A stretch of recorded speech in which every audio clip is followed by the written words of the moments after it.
Hello and welcome to this online lecture about the activity series. You can use the activity series in chemistry to predict whether or not certain type of reactions will occur.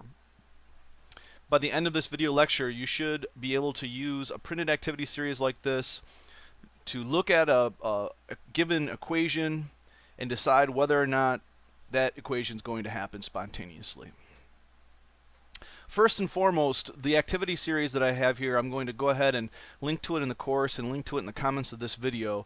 This is the one that we're going to be using in class, and you can go ahead and print this out and use it on quizzes and tests. You do not have to have this memorized. So you're more than welcome to print this out and bring it up to you when you're doing any test or quiz from here on out. But how do you use it? What does all this gibberish mean? Well, I'm going to tell you. First things first, the activity series lists the most active elements at the top and the least active at the bottom. What does that mean? So we got most active, and then down here at the bottom we've got the least active. Well, when we say active, we're talking about chemically active, in terms of reactivity and things like that. And the easiest way that you can use this is anytime you have a single replacement reaction that has a metal as the element, you can always tell if it's going to replace the metal in the compound, because remember, single replacements follow this pattern. They have a lone element and then they have a compound, and the lone element replaces an element in the compound, right? And I'm sure if you've done the reaction types, that looks familiar to you if you did the reaction types quiz. But you can always tell if that's going to happen by looking at the activity series. If the lone element is above the element in the compound, then the reaction will occur. And if it's not, if the lone element is below the element in the compound, then the reaction will not occur. And they're trying to show you that on this they're reminding you of that right here on this chart that you get to use right here. And that's your example. It's right on the chart. So they're saying that iron plus lead sulfate will react. Let's see, iron is here and lead is down here. So iron is above lead, so that reaction happens. But they're saying that lead plus iron sulfate will not react because lead is below iron. So that reaction would not occur, and that's what they're showing you right here. So the rule is if the lone element is above the element in the compound, then the reaction will happen. So that's the first way that you can use the activity series. And the other way that you can use the activity series is with these descriptions over here. If you look at this little chart, you'll see at the top here that these metals will react with water to make hydrogen gas and a base, the hydroxide, potassium, sodium, lithium. All of these metals will do that. But if you look down here, these metals don't react with cold liquid water anymore. They'll react with steam, so they'll react with water that's hot enough to make the metal oxide, not the hydroxide, the oxide, and release hydrogen gas, but they will not react with water.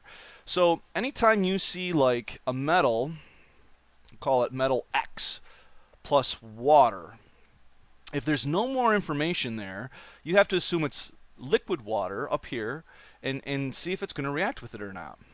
Now if it's got like liquid after it, or gas, or steam, then it's even easier because you can tell if it's liquid, then these will react with it. If it's steam, then the top ones and these will still react with it. These are inclusive, so what that means is if it would react with liquid water, then of course it's going to react with steam.